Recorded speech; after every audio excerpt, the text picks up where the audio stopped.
Okay, അങ്ങനെയാണെങ്കിൽ നമുക്ക് തുടങ്ങാം. സോ ഇന്ന് ഞാൻ സർവൈവൽ അനാലിസിസ് സ്റ്റാർട്ട് ചെയ്യാമെന്നാണ് കരുതിയത്. അപ്പം ഇന്ന് നമുക്ക് ഈ പ്രോഗ്രാമിംഗ് ഒന്നും ഞാൻ ഉദ്ദേശിച്ചിട്ടില്ല. Will go through some of the theory of survival analysis. അപ്പം കുറച്ച് സ്ലൈഡും കാര്യങ്ങളും ഒക്കെയാണിത്. നമുക്ക് അടുത്ത തവണ ആറിനകത്ത് ഇതെങ്ങനെ ചെയ്യാമെന്നും കൂടെ കാണിക്കാം. അപ്പം ഈ സ്ലൈഡ് ഞാൻ പെട്ടെന്ന് ഉണ്ടാക്കിയത്. അപ്പം വലിയ ഒത്തിരി ബ്യൂട്ടിഫിക്കേഷൻ ഒന്നും ചെയ്തില്ല. കുറെ നോട്ട്ബുക്കിനകത്ത് കുത്തിക്കൊത്തിയാണ് ഇരിക്കുന്നത്. Sorry for that. Anyway, survival analysis എന്ന് പറഞ്ഞാൽ വാട്ട് ഈസ് ഈ survival analysis? So it is used for analysing what is known as a time to event outcome variable. നമ്മൾ ഇതിനു മുമ്പ് നമ്മൾ രാമൻകുട്ടി സാറിന്റെ ക്ലാസ്സിലൊക്കെ ലോജിസ്റ്റിക് റിഗ്രഷൻ, ലീനിയർ റിഗ്രഷൻ അങ്ങനെയൊക്കെ പോയായിരുന്നല്ലോ. അപ്പം അതിന്റെ അകത്ത് ഉണ്ടായിരുന്ന outcome variables would be a continuous variable for linear regression, അല്ലെങ്കിൽ ഒരു കാറ്റഗോറിക്കൽ വേരിയബിൾ ആയിരിക്കും ലോജിസ്റ്റിക് റിഗ്രഷൻ. അപ്പൊ ഇതിന്റെ സർവൈവൽ അനാലിസിസ് ഉപയോഗിക്കുന്നത് it is used for analysing time to event outcome variable. അപ്പോൾ ഇതിന്റെ അകത്ത് കുറച്ച് ടൈം ഉണ്ട്. ഒന്ന് time, then there is event. ഇപ്പൊ എന്താണ് ഈവന്റ് അല്ലെ? ഇപ്പൊ ഈവന്റ് എന്ന് പറയുന്നത് usually it is a bad or undesirable outcome, but theoretically it can be anything. But usually in our epidemiological research it is usually a bad or undesirable outcome. So അത് death ആകാം. ഇപ്പൊ death ആണെങ്കിൽ നമ്മൾ അതിനെ ആ അനാലിസിസിനെ വിളിക്കുന്നത് like overall survival analysis ആണ്. ഓവറോൾ സർവൈവൽ എന്ന് എവിടെയെങ്കിലും കണ്ടിട്ടുണ്ടെങ്കിൽ that means that they are modelling the time to death. പിന്നെ ഒരു കോമൺ ആയിട്ടുള്ള ഒരു ഇതാണ് പ്രോഗ്രഷൻ ഫ്രീ സർവൈവൽ. അത് ഓങ്കോളജി ഫീൽഡിലുള്ള ഒരു ഇതാണ്, like time to tumour progression. അതായത് ഒരു ഡ്രഗ് കൊടുത്തു കഴിഞ്ഞ് we will monitor that patients for some time and see how long they are actually remaining free of any progression. അല്ലെങ്കിൽ ടൈം ടു റിലാപ്സ്. പിന്നെ വേറെ നോക്കുവാണെങ്കിൽ time to first incidence of a coronary artery disease. ഇപ്പം generally event എന്ന് പറഞ്ഞാൽ ഒരു bad or undesirable outcome നമ്മൾ measure ചെയ്യുന്നത് from a start point of time. അതെന്താ സ്റ്റാർട്ടിങ് എന്താണെന്ന് പിന്നെ ഡിസ്കസ് ചെയ്യാം. From one point till this event occurring, അവിടെ അത്രയും ടൈം എത്രയാണെന്നുള്ളതാണ് നമ്മൾ മെഷർ ചെയ്യുന്നത്. അപ്പൊ ഇതിനെ എങ്ങനെ മോഡൽ ചെയ്യാം എന്നുള്ളതാണ് സർവൈവൽ അനാലിസിസ് ചെയ്യുന്നത്. So more the survival time the better, and it is also known as time to event analysis. എനിക്ക് തോന്നുന്നു സർവൈവൽ അനാലിസിസ് എന്നുള്ള ടൈമാണ് കൂടുതലും ഉപയോഗിച്ച് കണ്ടിട്ടുള്ളത്. പക്ഷെ ടൈം ടു ഇവന്റ് എന്ന് പറയുന്നതും ഇതും രണ്ടും ഒന്ന് തന്നെയാണ്. TTE അനാലിസിസ് എന്ന് പറയുന്നത്. വേറെ ഫീൽഡിലൊക്കെ ടൈം ടു ഇവന്റ് എന്ന് പറഞ്ഞ് ഉപയോഗിക്കുന്നത് കണ്ടിട്ടുണ്ട്. പ്രത്യേകിച്ചും എനിക്കൊന്ന് ഈ 6 സിഗ്മ ട്രെയിനിങ്ങിലൊക്കെ ടൈം ടു ഇവന്റ് ഒക്കെ അങ്ങനെയൊക്കെ ഞാൻ കണ്ടിട്ടുണ്ട്. സർവൈവൽ അനാലിസിസ് ആണ് more commonly used name for this. അപ്പൊ ഇതിന്റെ ഒരു ഇതെന്ന് ചോദിച്ചിട്ടുണ്ടെങ്കിൽ നമുക്ക് എന്തുകൊണ്ട് സർവൈവൽ അനാലിസിസ് ഉപയോഗിക്കണം അല്ലെ? അപ്പൊ അത് നമ്മളിപ്പം പറഞ്ഞു ടൈം ടു ഇവന്റ് ആണ് നമ്മൾ ഔട്ട്കം വേരിയബിൾ ആയിട്ട് മെഷർ ചെയ്യുന്നത്. ഡിപ്പെൻഡന്റ് വേരിയബിൾ എന്ത് വേണേലും ആകാം, like age, gender, treatment status, അതെന്ത് വേണേലും ആകാം. Can be A mixture of continuous and categorical variables, anything, but outcome variable ആണ് ടൈം ടു ഇവന്റ്. പക്ഷെ സർവൈവൽ ടൈം എന്ന് പറയുന്നത് ഇതൊരു ടൈം ആണല്ലോ. അപ്പൊ അതൊരു കണ്ടിന്യൂസ് വേരിയബിൾ പോലത്തെ ഒരു റാൻഡം വേരിയബിൾ ആണ്. സോ അപ്പോൾ നമുക്കൊരു ഡൗട്ട് ഉണ്ടാകാം, why not analyse it using linear regression? So linear regression നമ്മൾ ജസ്റ്റ് ടൈം മെഷർ ചെയ്യുന്നു. ഇപ്പൊ ഡെത്ത് ആണെങ്കിൽ നമ്മൾ എത്ര നാൾ ജീവിച്ചിരുന്നു, അല്ലെങ്കിൽ ഒരു സ്റ്റാർട്ട് ടൈമിൽ നിന്ന് ഡെഡ് ആകുന്ന ഓരോ പേഷ്യൻസിനെയോ സബ്ജക്ട്സിനെയോ ഫോളോ അപ്പ് ചെയ്ത് എത്ര ടൈം അവർ ജീവിച്ചിരുന്നു എന്ന് മെഷർ ചെയ്തിട്ട്, അപ്പൊ അതൊരു കണ്ടിന്യൂസ് വേരിയബിൾ പോലെയാണല്ലോ. അപ്പൊ നമുക്കത് ലീനിയർ റിഗ്രഷൻ വെച്ച് അനലൈസ് ചെയ്താൽ എന്താണ്, അതൊരു ക്വസ്റ്റ്യൻ ആണ്. അല്ലെങ്കിൽ വേറൊരു ലോജിസ്റ്റിക് റിഗ്രഷനും വേണമെങ്കിൽ ഉപയോഗിക്കാം. സോ ഫോർ എക്സാമ്പിൾ ഈ സർവൈവൽ ടൈം നമുക്ക് കാറ്റഗറൈസ് ചെയ്യാം. അതായത് instead of taking time we just know who survived and who are not survived. അപ്പൊ അങ്ങനെ കാറ്റഗറൈസ് ചെയ്തിട്ട് അതിനെ ലോജിസ്റ്റിക് റിഗ്രഷൻ ഉപയോഗിച്ച് അങ്ങനെ അനലൈസ് ചെയ്യാമല്ലോ. അപ്പൊ ഇതൊക്കെ ചെയ്തുകൊണ്ടിരുന്നതാണ്. പക്ഷെ ഇതിനൊക്കെ കുറച്ച് ഡ്രോബാക്സ് ഉണ്ട്. So some of the main reasons why we need survival analysis is because survival time is not a true continuous variable. Only positive വാല്യൂസേ ഈ ടൈമിനുള്ളൂ, അല്ലെ? ഒരു 0 ഓർ മോർ. അതാണ് എപ്പോഴും ഇതാണ്. അപ്പൊ അതൊരു ട്രൂ കണ്ടിന്യൂസ് വേരിയബിൾ അല്ല. പക്ഷെ അതിനെ ടാക്കിൾ ചെയ്യാനായിട്ടും ഉള്ള ഡിസ്ട്രിബ്യൂഷൻസ് ഒക്കെ ഉണ്ട്, ഹാഫ് നോർമൽ ഡിസ്ട്രിബ്യൂഷൻ എന്നൊക്കെ പറഞ്ഞ്. പക്ഷെ still it is not a true continuous variable. അതൊരു റീസൺ ആണ്. അപ്പൊ അങ്ങനെ നമുക്ക് ലീനിയർ റിഗ്രഷൻ വെച്ച് മോഡൽ ചെയ്യുന്നത് അത്ര ഉദാത്തമല്ല.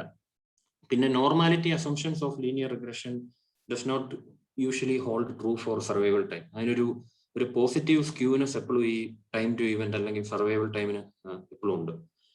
പിന്നെയുള്ള എനിക്ക് പേഴ്സണലി ഒരു പ്രധാനപ്പെട്ട കാര്യം എന്ന് പറഞ്ഞാൽ ഈ especially like cancer epidemiology, it doesn't mean that it is not applicable to any other field. പക്ഷെ time to an event it carries more information than just knowing if survived or not. അല്ലെ, അപ്പം ഇപ്പൊ ഒരു cancer drug ട്രയലിൽ ഒരു പുതിയൊരു drug is getting compared to a standard of care. അപ്പം if we are just interested in who is surviving and who is not, അത് പലപ്പോഴും പ്രാക്ടിക്കൽ ആയിരിക്കത്തില്ല പല കാരണങ്ങൾ കൊണ്ട്. അതേസമയം what would be more important is how long that new drug is able to raise the survival time of a patient if he or she is being given that same drug. അപ്പൊ എത്രമാത്രം നമുക്ക് ഈ life expectancy overall survival ആണെങ്കിൽ, അതുപോലെ progression free ആണെങ്കിലും വേറെ എന്താണേലും ആ സർവൈവൽ ടൈം എത്ര ഇൻക്രീസ് ചെയ്യാന്നുള്ളത് കണ്ടുപിടിക്കുക, അല്ലെങ്കിൽ അതിനെ ക്വാണ്ടിഫൈ ചെയ്യുക, എസ്റ്റിമേറ്റ് ചെയ്യുക എന്നുള്ളതാണ്. Carries much more information than just knowing who is going to survive or not within N number of months or years. അപ്പൊ അതിന്റെ അകത്ത് സർവൈവൽ അനാലിസിസിൽ വളരെ പ്രധാനപ്പെട്ട ഒരു ടൈമാണ് സെൻസറിങ് എന്ന് പറയുന്നത്. അപ്പൊ ഈ incomplete follow up data is actually unavoidable. So we would know that a patient remained free of an event until a particular time, but we don't know what would have happened after the follow-up is over. അപ്പൊ അത് എന്താണ് ഇതെന്ന് ചോദിച്ചിട്ടുണ്ടെങ്കിൽ, ഇപ്പൊ ഒരു prospective phase 3 randomised control trial എടുക്കുക. ഇപ്പം ക്യാൻസറിന്റെ ഇതിൽ നിന്ന് കോണ്ടസ്റ്റ് നിന്ന് സ്പീക്ക് ചെയ്യുകയാണെങ്കിൽ ഒരു ഡ്രഗ് വേഴ്സസ് പ്ലാസിബോ കമ്പാരിസൺ ആണ്.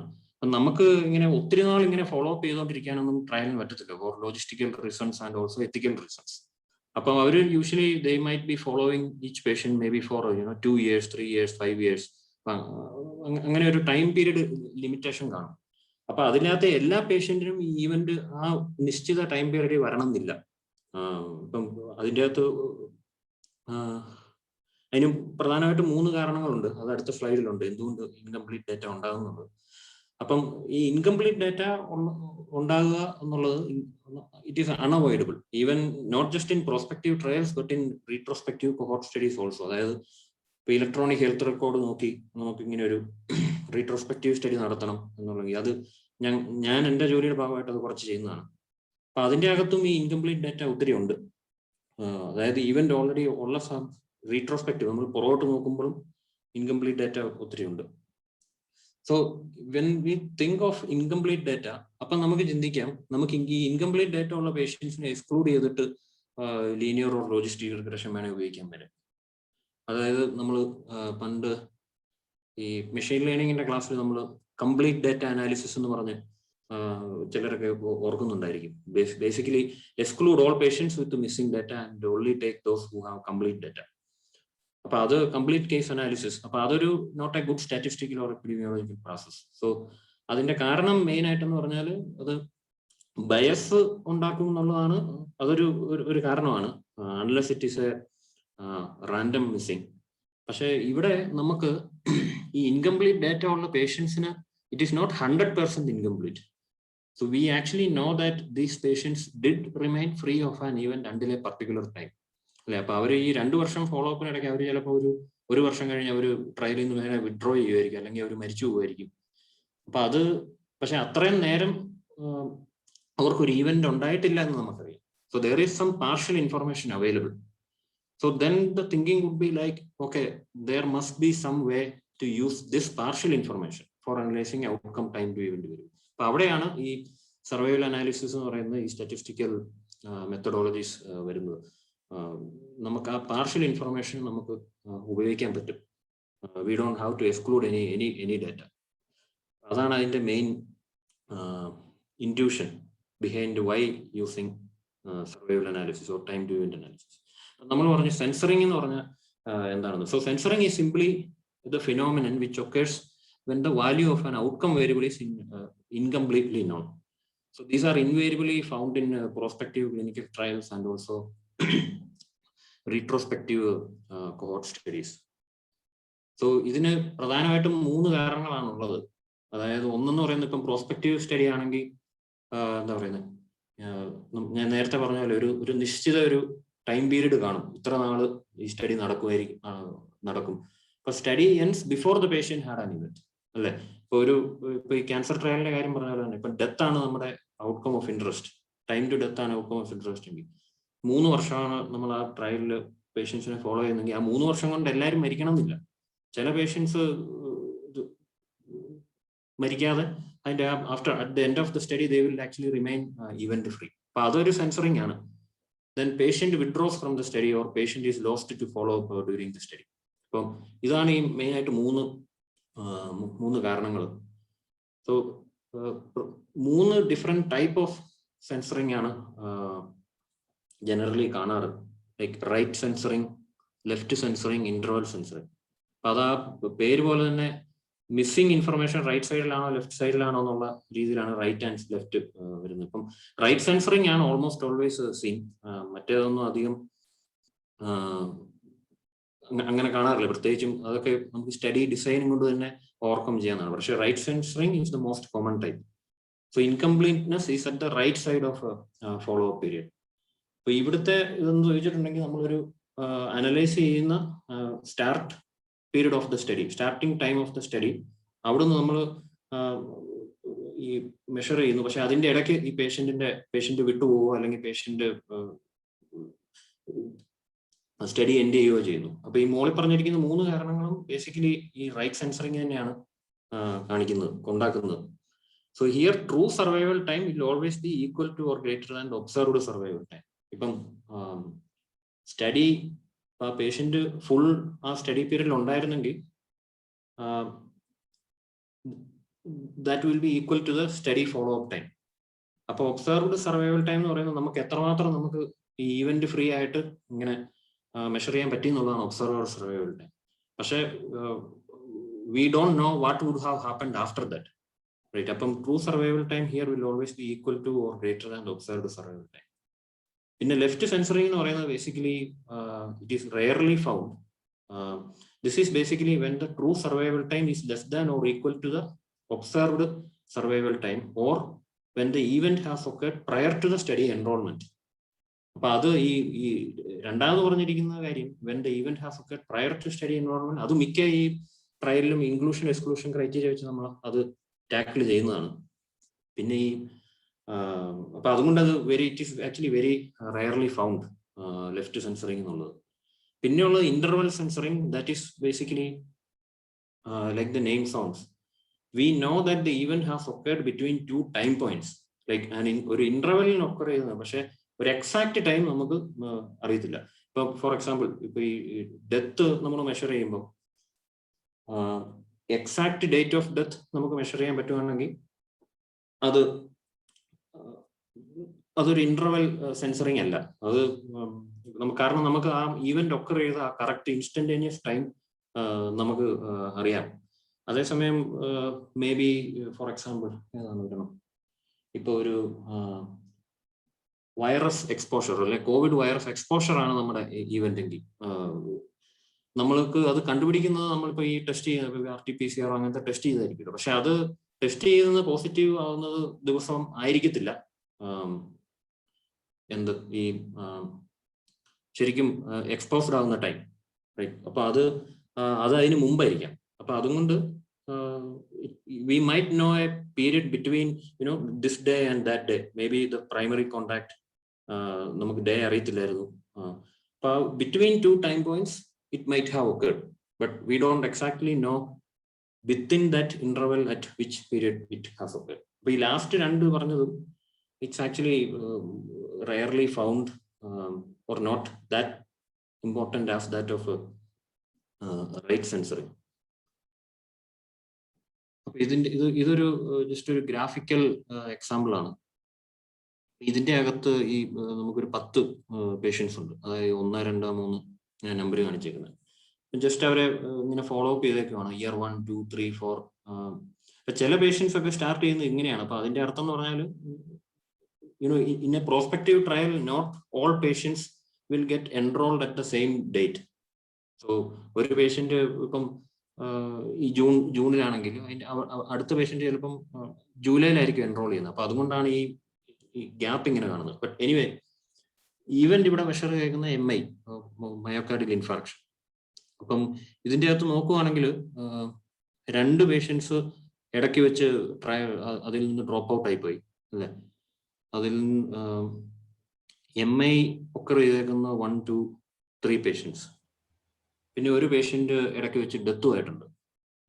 അപ്പൊ ഇതിന്റെ അകത്ത് നോക്കുമ്പം പേഷ്യന്റ് നമ്പർ 4ഉം പേഷ്യന്റ് നമ്പർ 7ഉം ആക്ച്വലി സെൻസേർഡ് ആണ്. പക്ഷേ but we know that from this point till this point, around 4 years, 4 വർഷത്തോളം ഈ പേഷ്യന്റ് നമ്പർ 4ന് MI ഉണ്ടായിട്ടില്ല എന്ന് നമുക്കറിയാം. അതുപോലെ തന്നെ ഈ പേഷ്യന്റിനും it's around 2.5 years or 2 years whatever. So അത്രയും നാൾ നമുക്ക് ഈ ഈവന്റ് ഉണ്ടായിട്ടില്ലെന്ന് നമുക്ക് പേഷ്യന്റ് നമ്പർ 7 അറിയാം. അപ്പൊ ആ ഇൻഫർമേഷൻ നമുക്ക് ഉപയോഗിക്കാൻ പറ്റും സർവൈവൽ അനാലിസിസ്.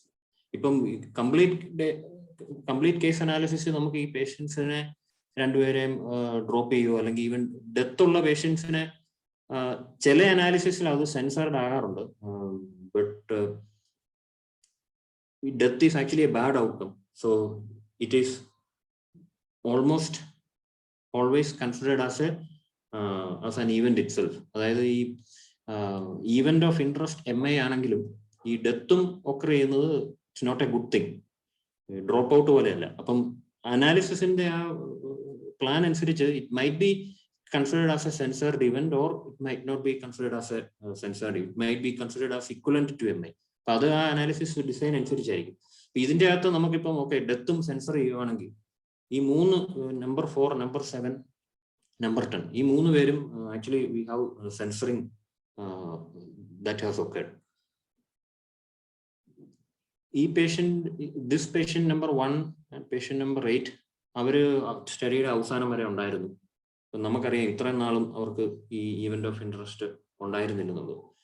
അപ്പൊ ഈ ഒരു ഡേറ്റയിൽ നിന്ന് നമ്മൾ ഈ MIയുടെ പ്രൊപ്പോർഷൻ എസ്റ്റിമേറ്റ് ചെയ്യുവാണെങ്കിൽ ഒരു രീതി നോക്കുവാണെങ്കിൽ വേണമെങ്കിൽ കംപ്ലീറ്റ് കേസ് അനാലിസിസ്. അപ്പൊ അതായത് ഈ 10 പേരിൽ ഈ 3 പേരെ ഇൻകംപ്ലീറ്റ് ഡേറ്റ ഉള്ളവരെ എക്സ്ക്ലൂഡ് ചെയ്തു. അപ്പൊ അതായത് നമുക്ക് ബാക്കിയുള്ളവർ 7 പേരാണ്. അപ്പൊ ആ 7 പേരിൽ 3 പേർക്കാണ് ഈ ഈവന്റ് ഓഫ് ഇൻട്രസ്റ്റ് ഉണ്ടായേക്കുന്നത്. അപ്പൊ 3 out of 7. അപ്പൊ അത് it might B an over estimate അല്ല, കാരണം നമ്മൾ ഈ പേഷ്യൻസിനെ എക്സ്ക്ലൂഡ് ചെയ്തു. It might B an over estimate. അപ്പൊ അവരെ എക്സ്ക്ലൂഡ് ചെയ്തില്ല, ജസ്റ്റ് ഇപ്പം എക്സ്ക്ലൂഡ് ചെയ്യാതെ എല്ലാവരെയും എടുത്തിട്ട് നമ്മൾ ഈ മിസ്സിംഗ് ഡേറ്റയോ സെൻസറിങ്ങോ we don't care anything about that, then it's like 3 out of 10. That might be an underestimate also. So അതാണ് ഈ സെൻസറിങ് വരുമ്പം ഈ ബാക്കിയുള്ള straight forward statistical procedures, it might induce some bias, and bias can be like either underestimation or overestimation of the event that we are interested. So ഇതിന്റെ അകത്ത് ഈ proportion ഞാനിപ്പം പറഞ്ഞതേ ഉള്ളൂ. പക്ഷെ ഞാൻ നേരത്തെ പറഞ്ഞ പോലെ തന്നെ ഈ പ്രൊപ്പോർഷന്റെ ഒരു പോയിന്റ് എസ്റ്റിമേറ്റിനേക്കാളും പ്രധാനം ചിലപ്പോൾ ഈ എത്ര നാള് ഈ ഒരു പേഷ്യന്റിന് ഈവന്റ് ഇല്ലാതെ ഇരിക്കാൻ പറ്റുന്നു എന്നുള്ളതാണ്. ആ ഇൻഫർമേഷനും കൂടെ നമുക്ക് ഇൻകോർപ്പറേറ്റ് ചെയ്യാൻ പറ്റും. That is actually very valuable information, like I mentioned earlier. Time during which a patient remains event free. അപ്പൊ അതും proportion of patients who had an event, ഇത് രണ്ടും നമുക്ക് ആക്ച്വലി ഈ സർവൈവൽ അനാലിസിസ് മെത്തഡോളജീസ് വെച്ച് മോഡൽ ചെയ്യാൻ പറ്റും ഒറ്റ ഒരു മോഡൽ ഫിറ്റിങ്ങിൽ. So now it comes to what is a survival analysis data. So ഇത് ഞാൻ ഇങ്ങനെ ഒരു സർവൈവൽ അനാലിസിസ് ഡാറ്റ എന്നൊരു സ്റ്റാൻഡേർഡ് ടൈം ഒന്നും ഉണ്ടെന്ന് തോന്നുന്നില്ല. ഞാൻ ബേസിക്കലി ഞാൻ ഇത് പറയാൻ കാരണം എന്ന് പറഞ്ഞാൽ 2 വേരിയബിൾസ് മിനിമം ഉണ്ടെങ്കിൽ സർവൈവൽ അനാലിസിസ് ആർക്കും ചെയ്യാൻ പറ്റും. additional variables would invariably be there, but these are the two bare minimum variables that are actually required to execute survival analysis. So ഒന്നെന്ന് പറയുന്നത് the indicator variable, അതായത് ഒരു ബൈനറി കാറ്റഗോറിക്കൽ വേരിയബിൾ, അതായത് event has occurred or not for a patient or a subject during the study. അപ്പൊ അതൊരു 1 or 0 എന്ന് പറഞ്ഞുള്ള രീതി കോഡ് ചെയ്യാം. Usually 1 stands for patients who had an event and 0 for those who didn't have any. പിന്നെയുള്ളത് time to event. അപ്പൊ time to event എന്നുള്ളത് ഈ സ്റ്റഡിയുടെ സ്റ്റാർട്ട് പീരീഡ് മുതൽ ഈവന്റ് എന്ന് ഒക്കർ ചെയ്തു ആ 2 ഡേറ്റും വെച്ച് സബ്സ്ട്രാക്ട് ചെയ്യുമ്പോൾ കിട്ടുന്ന ഒരു ടൈം. ആൻഡ് ഇറ്റ് ക്യാൻ ബി ഡേയ്സിലോ മന്ത്സിലോ ഇയേഴ്സിലോ എന്ത് വേണേലും ആകാം. That doesn't matter the unit of time. So now the question is, ഈ എല്ലാ ആൾക്കാർക്കും സ്റ്റഡിയിലുള്ള എല്ലാ ആൾക്കാർക്കും ഇവന്റ് ഒക്കർ ചെയ്യണമെന്നില്ല.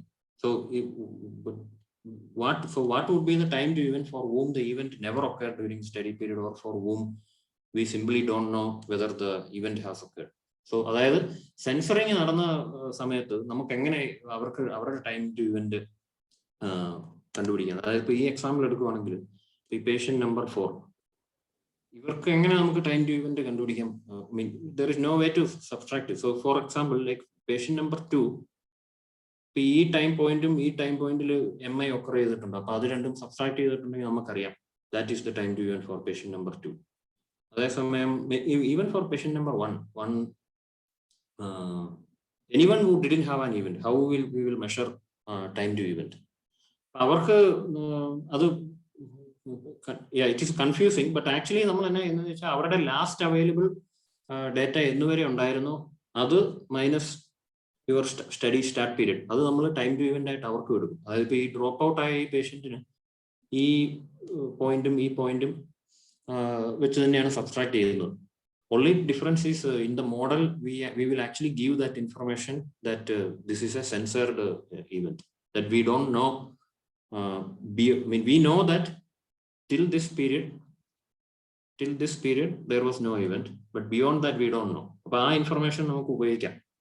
അപ്പൊ ടൈം ടു ഇവന്റ് മെഷർ ചെയ്യുന്ന എല്ലാവർക്കും മെഷർ ചെയ്യും. പക്ഷെ അതിൻ്റെ അകത്ത് എന്നാ പറയുന്നത്, ഒരു പ്യൂരിസ്റ്റ് ടൈം ടു ഇവന്റ് എന്ന് പറഞ്ഞാൽ ഈവന്റ് റെക്കോർഡ് ചെയ്യപ്പെട്ടിട്ടുള്ള ആൾക്കാർക്ക് മാത്രമേ അത് മെഷർ ചെയ്യത്തുള്ളൂ. അല്ലാത്തവരിൽ that will be censored time to event.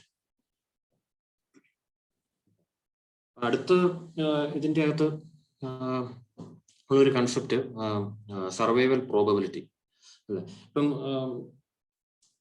ഈ all the survival analysis methodologies revolves around this fundamental concept of survival probability. So actually it's pretty simple concept, but it is usually denoted by ST എന്നുള്ള T subscript ആയിട്ട് അങ്ങനത്തെ ഒരു ഇതിലാണ് usually it is denoted. So the definition of ST is that it is the cumulative probability of surviving past a particular time point T. അതായത് അതിൽ not ചെയ്യേണ്ട ഒരു കാര്യം എന്ന് പറഞ്ഞാൽ ഇത് ക്യുമുലേറ്റീവ് പ്രോബബിലിറ്റി ആണ്. അതായത് it's not like an instantaneous or an interval probability. ഇത് പണ്ട് സംഭവിച്ച ഈവൻസിന്റെയും കൂടെ information will be carried away for the what can I say newer time points also. അത് നമുക്ക് അടുത്ത സ്ലൈഡുകളിൽ അതിന്റെ ഡീറ്റെയിൽസ് ഉണ്ട്. So it is basically, if T is the random variable denoting survival time, ST എന്ന് പറഞ്ഞിട്ടുണ്ടെങ്കിൽ probability of survival of this value of a particular T is more than that time point T. So ഒരു കാര്യം എന്ന് പറഞ്ഞിട്ടുണ്ടെങ്കിൽ confusion ഉണ്ടാകാൻ പാടില്ല. അതായത് ഇത് ഓരോ പേഷ്യന്റിനും അല്ല നമ്മൾ കമ്പ്യൂട്ട് ചെയ്യുന്നത്. അത് ഇത് ആക്ച്വലി കമ്പ്യൂട്ട് ചെയ്യുന്നത് it is computed for each distinct survival time or time to event available from the data. അതായത് ഈ സർവൈവൽ അനാലിസിസ് ഡേറ്റയിൽ ഞാൻ ഈ രണ്ടാമത് കാണിച്ചേക്കുന്ന ടൈം ടു ഇവന്റ്. അപ്പൊ ഇതിപ്പം ഇവിടെ 10 ഈ ഉണ്ടല്ലോ. അപ്പം ഇതിന്റെ അകത്ത് ദർ വുഡ് ബി 10 ഡിസ്റ്റിങ്ക്ട് പേഷ്യൻസും 10 ഡിസ്റ്റിങ്ക്ട് ടൈം ടു ഇവന്റും ഉണ്ടാകാം അല്ലേ. കാരണം എല്ലാ ടൈമും ഡിഫറെന്റ് ആണ്. അതായത് ഇതിപ്പം it might be around 10 years, this might be 5 years. But ഈ time to event it is like distinct. അപ്പൊ ഇവിടെ നമുക്ക് 10 distinct survival time, survival probability compute ചെയ്യാൻ പറ്റും. പക്ഷെ ഒത്തിരി കുറെ പേഷ്യൻസ് ഉള്ള ഡേറ്റയോ അല്ലെങ്കിൽ ട്രയലിനോ പ്രത്യേകിച്ചും യുനോ ഇപ്പം മന്ത്സിലൊക്കെയാണ് മന്ത്സ് അല്ലെങ്കിൽ ഇയേഴ്സിലൊക്കെയാണ് നമ്മൾ ടൈം മെഷർ ചെയ്യുന്നതെങ്കിൽ ചിലപ്പം multiple patients will have same time to event. അപ്പൊ അങ്ങനെ ഉള്ളപ്പം ഡിസ്റ്റിങ്ക്ട് ടൈം ടു ഇവന്റിന്റെ number it will be always equal to or less than the number of distinct patients, and this to be noted that it is only computed for each distinct survival time available from the data, that is not for each patient. അപ്പൊ ഇതാണ് ഒരു basically ഒരു naive survival curve ആണ് ഈ graphic കാണിച്ചേക്കുന്നത്. So in linear regression നമുക്കറിയാം അത് it can model time to event. നമ്മളത് ആദ്യത്തെ സ്ലൈഡിൽ രണ്ടാമത്തെ സ്ലൈഡിൽ ഇതൊരു കണ്ടിന്യൂസ് വേരിയബിൾ ആണ്, even though it is not a true continuous variable. ഇപ്പം ലീനിയർ റിഗ്രഷൻ ആണ് നമ്മൾ ഉപയോഗിച്ചിരുന്നെങ്കിൽ it just models the time to event. അതേസമയം ലോജിസ്റ്റിക് റിഗ്രഷൻ ആണെങ്കിൽ it can model the probability of a patient surviving for each patient. പക്ഷെ survival analysis actually models the survival probability, and this probability actually carries information of not just the probability of survived patients but also the time during which the patient remained event free. From oru rough ആയിട്ട് think ചെയ്യുകയാണെങ്കിൽ it can linear regression logistic regression രണ്ടിന്റെയും information എടുത്ത് ഉപയോഗിക്കാം എന്ന് വേണമെങ്കിൽ കരുതാം. അത്രയ്ക്ക് കറക്റ്റായ ഒരു തിങ്കിങ് അല്ല, but still it important to know that it carries information of both this information, like proportion of patients who are surviving and also the time during which patients remained event free. അപ്പൊ ഏത് survival analysis ചെയ്യുവാണെങ്കിലും okay, അപ്പൊ അത് പറഞ്ഞപ്പോ ഞാൻ നേരത്തെയൊക്കെ ഉപയോഗിച്ചിരുന്നപ്പോ ഇവിടെ ഒരു survival analysis methodologies എന്ന് പറഞ്ഞായിരുന്നു. അപ്പം ഇതൊരു പ്ലൂറൽ ടൈം ആണ് അല്ലെ. അപ്പൊ അത് എന്നാണെന്ന് ചോദിച്ചിട്ടുണ്ടെങ്കിൽ there are different survival analysis methodologies, although ഈ സർവൈവൽ പ്രോബബിലിറ്റി എന്നുള്ള കൺസെപ്റ്റ് എല്ലാം it is same across all the different methodologies, but there are different methods to actually estimate ST. അപ്പൊ അങ്ങനെ ആ different methods on how to estimate ST-നെ differ ചെയ്ത് there are actually multiple methods available. So survival analysis എന്ന് നമ്മൾ പറയുമ്പോൾ അതൊരു it's actually a bigger umbrella. അതിന്റെ താഴെ കുറെ ഇൻഡിവിജ്വൽ ആയിട്ടുള്ള സ്പെസിഫിക് ടേംസ് ഉണ്ട്. അപ്പം regardless of which survival analysis method that you are actually using, ഒരു കർവ് ഇങ്ങനെ നമുക്ക് ജനറേറ്റ് ചെയ്യാനായിട്ട് പറ്റും. അതായത് ഈ Y ആക്സിസിൽ ആണ് ഈ കാണുന്ന ഈ പ്രോബബിലിറ്റി ഓഫ് സർവൈവൽ, അതായത് ബേസിക്കലി ഈ എസ്റ്റിമേറ്റഡ് ക്വാണ്ടിറ്റി തന്നെയാണ് ഇവിടെ ഉള്ളത്. പിന്നെ X ആക്സിസിൽ നമ്മുടെ ടൈം ടു ഇവന്റ്. ഇത് പല പബ്ലിക്കേഷൻസിലും പല മെഡിക്കൽ പബ്ലിക്കേഷൻസ് എസ്പെഷ്യലി നോക്കുവാണെങ്കിൽ I think this would be one of the most commonly seen graphs, ഈ സർവൈവൽ കർവ്സ്. ഇത് ഇങ്ങനെ തിരിഞ്ഞും വരാം, അതായത് ഈ സർവൈവൽ പ്രോബബിലിറ്റി ക്യുമുലേറ്റീവ് പ്രോബബിലിറ്റി ആയതുകൊണ്ടാണ് ഇതിങ്ങനെ എപ്പോഴും താഴോട്ടേ പോകത്തുള്ളൂ. ഒന്നെങ്കിൽ ഇങ്ങനെ ഹൊറിസോണ്ടൽ ലൈനിലോട്ട് പോകും, ഒരിക്കലും ഇത് മുകളിലോട്ട് പോകത്തില്ല.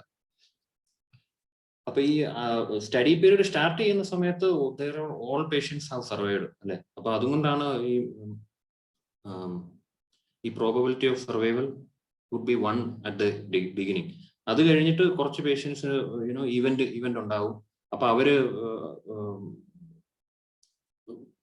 they will actually get removed from that calculation.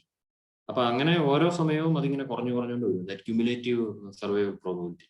അപ്പൊ അതാണ് ഈ കർവ് നമുക്ക് ഈസിലി ഈ സർവൈവൽ ST, അതായത് ഈ ക്വാണ്ടിറ്റി എസ്റ്റിമേറ്റ് ചെയ്യുമ്പോൾ അതിന് ഡിഫറെന്റ് മെത്തേഡ്സ് ഉണ്ട്, അത് ഓർക്കണം. എസ്റ്റിമേറ്റ് ചെയ്ത് കഴിഞ്ഞിട്ടുണ്ടെങ്കിൽ ഇങ്ങനെ ഒരു കർവാണ് എപ്പോഴും നമ്മൾ ജനറേറ്റ് ചെയ്യുന്നത്. ഇതിൻ്റെ അകത്ത് കുറച്ച് ഇതുള്ളതെന്ന് പറഞ്ഞിട്ടുണ്ടെങ്കിൽ ഇപ്പൊ 2 വർഷത്തിൽ ഉള്ള പ്രോബബിലിറ്റി ഓഫ് സർവൈവൽ എത്രയാണെന്നുള്ളത് ഇപ്പം 0.8. ഇത് ജസ്റ്റ് നമ്മളിങ്ങനെ ഒരു ലൈൻ വരച്ച് നമുക്കത് കണ്ടുപിടിക്കും.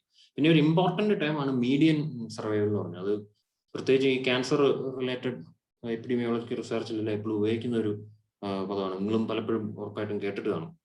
അതായത് ഈ 50% of the patients would survive at least until what time. അതാണ് ഈ മീഡിയൻ സർവൈവൽ. അപ്പൊ അതിൻ്റെ അകത്ത് നമ്മൾ ഇത് 0.5 ഇത് 0.5 കുറവ്. അവിടെ ഇങ്ങനെ ഒരു വര വരച്ച് ഈ ടി എത്രയാണെന്ന് കണ്ടുപിടിക്കും. ഇപ്പൊ ദിസ് ഈസ് 11 years. അപ്പൊ അങ്ങനെ നമുക്ക് കമ്പയർ ചെയ്യാം between different drugs and all. ഇപ്പൊ മീഡിയൻ സർവൈവൽ ബിറ്റ്വീൻ 2 drugs. അപ്പൊ പ്രത്യേകിച്ച് ഈ സ്റ്റേജ് 4 സ്റ്റേജ് 3 ക്യാൻസറിന്റെ മീഡിയൻ സർവൈവൽ എത്രയാണ് എന്നുള്ളതെല്ലാം ഇപ്പം പെട്ടെന്നൊരു ഗൂഗിൾ സെർച്ച് ചെയ്ത് survival of non small cell lung carcinoma, അപ്പൊ അങ്ങനെ എടുക്കുകയാണെങ്കിൽ മീഡിയൻ സർവൈവൽ എന്ന് പറയുന്നത് എന്നാണ് നിങ്ങൾക്ക് കാണാൻ പറ്റും. അത് ഇങ്ങനത്തെ ഈ ഗ്രാഫിൽ നിന്നാണ് ഇത് കണ്ടുപിടിക്കുന്നത്. അതായത് ബേസിക്കലി ഇങ്ങനെ ഒരു ഫോളോ അപ്പ് സ്റ്റഡി നടത്തി ഈ 0.5 എന്നുള്ള ലെവലിൽ വരുന്ന ടൈം എത്രയാണോ അതാണ് ഈ മീഡിയൻ സർവൈവൽ. അതുപോലെ തന്നെ ടെക്നിക്കലി സ്പീക്കിംഗ് എന്ത് വേണേലും കണ്ടുപിടിക്കും. 25%. അപ്പൊ അങ്ങനെയാണെങ്കിൽ അത് ഇങ്ങനെ നോക്കി എന്ത് വേണമെങ്കിലും കണ്ടുപിടിക്കാം. പക്ഷെ അത് ഈ മീഡിയൻ സർവൈവലാണ് വളരെ കോമൺ ആയിട്ട് ഉപയോഗിക്കുന്ന ഒരു ടൈം. ഓക്കെ, അപ്പൊ ഞാൻ നേരത്തെ ഈ സർവൈവൽ അനാലിസിസിനെ കുറിച്ച് പറഞ്ഞപ്പോൾ നമ്മൾ പറഞ്ഞായിരുന്നു ഡിഫറെന്റ് മെത്തഡോളജീസ് ഉണ്ടെന്ന്. അതിനു മുമ്പ് ഓക്കെ, കുറച്ച് അരമണിക്കൂർ കഴിഞ്ഞുകൊണ്ട് any questions till now?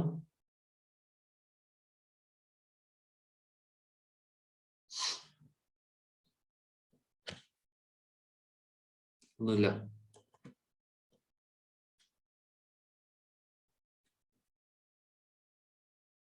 Okay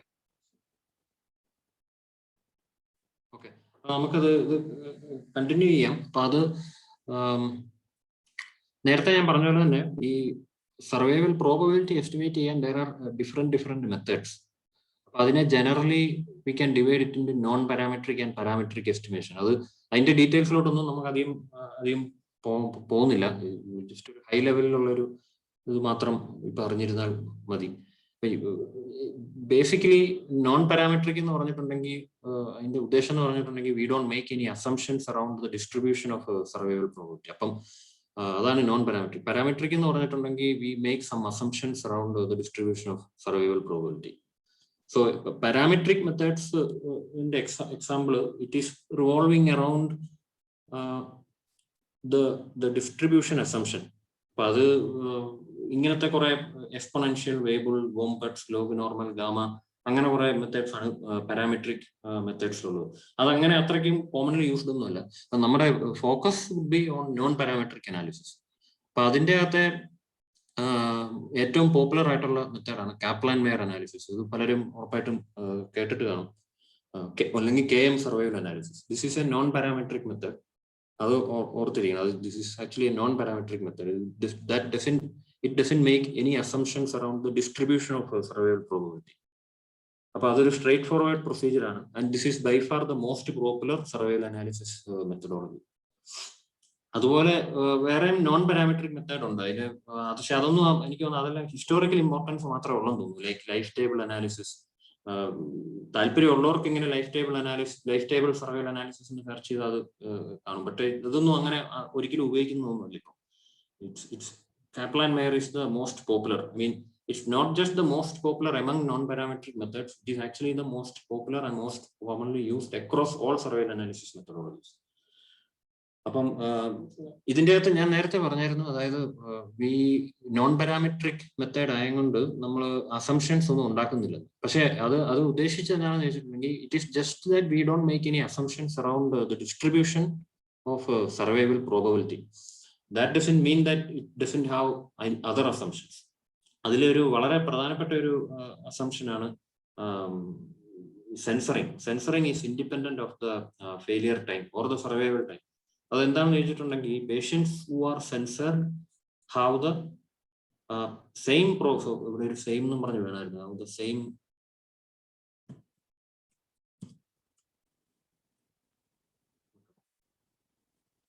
they have the same probability of survival had they been not censored. അതായത് ഈ സെൻസർ ചെയ്യപ്പെട്ട പേഷ്യന്റിന്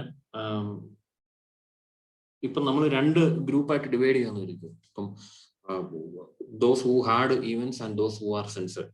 എന്നിട്ട് അതിന്റെ ടൈം ടു ഈവന്റിന്റെ ഡിസ്ട്രിബ്യൂഷൻ നമ്മൾ ചുമ്മാ പ്ലോട്ട് ചെയ്യുന്നു. അതായത് പ്രോബബിലിറ്റി ഡിസ്ട്രിബ്യൂഷൻ പ്ലോട്ട് ചെയ്യുമ്പോൾ assumption is that if the censoring didn't occur for the censored portion, അതൊരു ഹൈപ്പോത്തറ്റിക്കൽ സെനാരിയോ ആണ്. ആ distribution would be actually more or less same as that of who are not censored. So ഇതൊരു statistically, ഇപ്പം പല അസംഷൻസും നമുക്കിങ്ങനെ statistically test ചെയ്യാം ഈ null hypothesis. പക്ഷെ ഇത് അങ്ങനെ സ്റ്റാറ്റിസ്റ്റിക്കലി ടെസ്റ്റബിൾ അസംഷൻ അല്ല.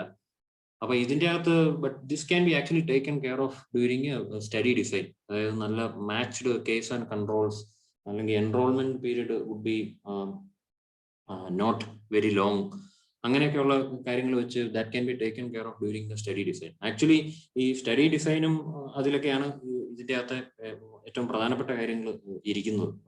അപ്പം അതൊക്കെ പ്രോപ്പറായിട്ട് ചെയ്തെങ്കിൽ മാത്രമേ നമ്മൾ ഈ ഫൈനലായിട്ട് ചെയ്യുന്നതിന് എന്തെങ്കിലും അവസാനം മീനിങ് ഫുൾ ആകത്തുള്ളൂ. So this can be actually taken care of during study design. And like I said, ഇതിനൊരു മാത്തമാറ്റിക്കലി നമുക്ക് അങ്ങനെ ടെസ്റ്റ് ചെയ്യാനൊന്നും പറ്റത്തില്ല. For the main reason being we just don't know about the when they would actually have had an event. So another assumption is that these are actually same for all patients who entered study at different times. അതായത് നമ്മളൊരു study നടത്തുമ്പം ഇപ്പം എന്നാ പറയുക, ഒരു Covid vaccination efficacy trial, അപ്പൊ അതിൻ്റെ അകത്തൊരു ഒരു എൻറോൾമെന്റ് പീരീഡ് കാണും. Okay, over A period of 6 months we will be recruiting like 30,000 patients and then divide it into intervention arm and placebo arm. അപ്പൊ ആ എൻറോൾമെന്റ് പീരീഡിൽ ഇപ്പൊ ആദ്യത്തെ മാസം എൻറർ ചെയ്ത പേഷ്യൻസിന്റെ സർവൈവൽ പ്രോബബിലിറ്റിയും ലാസ്റ്റ് മന്ത് എൻറോൾ ചെയ്ത സർവൈവൽ പ്രോബബിലിറ്റിയും അത് സെയിം ആയിരിക്കും എന്നാണ് ഒരു അസംഷൻ. അപ്പൊ അത് ഒത്തിരി ലെങ്തി എൻറോൾമെന്റ് പീരീഡ് ഒക്കെ ഉള്ളപ്പോൾ അത് ചിലപ്പം ഈ അസംഷനെ വയലേറ്റ് ചെയ്യാം. അപ്പൊ അതൊരു പ്രധാനപ്പെട്ട കാര്യമാണ്. പിന്നെ the event occurred at the time measure, അത് actually not just for non parametric, it is actually an assumption for any surveil analysis methodology. അത് നമ്മൾ ഈവന്റ് നമ്മൾ മെഷർ ചെയ്ത ടൈമിൽ തന്നെയാണ് ഈവന്റ് ഒക്കർ ചെയ്തെന്നുള്ളത് നമ്മൾ 100% വിശ്വസിച്ച് അങ്ങ് പോകുന്നു. അപ്പൊ അതാണ് ഈ 3 മെയിൻ അസംഷൻ. ഇത് കുറച്ച് ഫോർമുലയാണ്, പക്ഷെ ഇത് ആക്ച്വലി പ്രറ്റി സിമ്പിൾ ആണ്. അതായത് ഇപ്പൊ ഈ കേസ് എടുക്കുവാണെങ്കിൽ ഞാൻ നേരത്തെ പറഞ്ഞ പോലെ തന്നെ നമുക്ക് 10 എത്ര ടൈം ടു ഇവന്റ് ഇതിന്റെ അകത്ത് നിന്ന് കമ്പ്യൂട്ട് ചെയ്യാൻ പറ്റും. ഇപ്പൊ ഈ particular example there were 10 patients and I think all 10 of them would have distinct time to event. But like I said, this time to event can be equal to or less than the number of distinct patients. But anyway, in this example, this would be like 10. അപ്പം ഞാൻ നേരത്തെ പറഞ്ഞായിരുന്നു ഓരോ distinct ടൈമിലും, അതായത് survival probability at year 1, survival probability at this computer time, this computer time, this computer time. അപ്പൊ അങ്ങനെ നമുക്ക് ഓരോന്നിനും കമ്പ്യൂട്ട് ചെയ്യാൻ പറ്റും. അതിന്റെ ഒരു ഫോർമുല കാപ്ലാൻ മേയർ ഫോർമുലയാണ്. ഇതാണ് കാപ്ലാൻ മേയർ സർവൈവൽ പ്രോബബിലിറ്റി. അപ്പം ഇതിന്റെ അകത്ത് നിങ്ങൾ നോക്കിയിട്ടുണ്ടെങ്കിൽ ഇതിന്റെ അകത്ത് വലിയ ഇന്റഗ്രൽ ഇക്വേഷനോ അല്ലെങ്കിൽ അങ്ങനത്തെ ഇതൊന്നുമില്ല. അപ്പൊ അതാണ് ഇത് non parametric method. This doesn't make any assumptions. It simply A very straight forward cumulative probability formula. അപ്പൊ ഇത് at time t+1 what is the survival probability. അപ്പൊ അത് പഴയ സർവൈവൽ പ്രോബബിലിറ്റി, അതായത് ടിയിൽ എന്താണ് സർവൈവൽ പ്രോബബിലിറ്റി എന്നുള്ളത് മൾട്ടിപ്ലൈ ചെയ്യുന്നത്, കാരണം അത് ക്യുമുലേറ്റീവ് പ്രോബബിലിറ്റി ആണ്. പിന്നെ ഉള്ളത് ഒരു ഫ്രാക്ഷൻ ടൈം ആണ്. അപ്പൊ ആ ഫ്രാക്ഷൻ ടൈം എന്താണെന്ന് വെച്ചിട്ടുണ്ടെങ്കിൽ ഇത് NEN. So these are basically, so survival എന്ന് പറയുമ്പോൾ തന്നെ നമുക്ക് വിചാരിക്കാം it have something to do with survival അല്ലെ. അപ്പം ഒരു പ്രൊപ്പോർഷൻ അല്ലെങ്കിൽ പ്രോബബിലിറ്റി എന്ന് പറയുന്നത് more or less it is proportionally. So നമുക്ക് ഇൻറ്റ്യൂറ്റീവ്ലി നമുക്ക് ആലോചിക്കാം ഈ survival at a particular T അതെന്തായിരിക്കും. അപ്പൊ അതിന് നമുക്കറിയാം ഒരു മേ ബി ഒരു 100 പേഷ്യൻസ് ചിലപ്പോൾ ആ സമയത്ത് ഉണ്ടായിരുന്നായിരിക്കാം. അതില് ഒരു 10 പേർക്ക് ഈവന്റ് ഒക്കർ ചെയ്തു. അപ്പൊ എത്രയായിരിക്കും പ്രോബബിലിറ്റി ഓഫ് സർവൈവൽ അല്ലെ. ഇപ്പം 100 പേരുണ്ടായിരുന്നു, 10 പേർക്ക് ഈവന്റ് ഒക്കർ ചെയ്തു. അപ്പൊ അതിന്റെ അർത്ഥം 90 പേരാണ് സർവൈവ് ചെയ്തത്. So intuitively we can compute it like 90/100 or patients who actually have survived divided by patients total number of patients. അപ്പൊ അത് തന്നെയാണ് ഈ same formula. So the number at risk at time T and E is basically number of patients. So our example, this would be 100. This would be number of patients with an event recorded, that would be 10, right? So I subtract it is nothing but the number of patients who survived at least until T+1.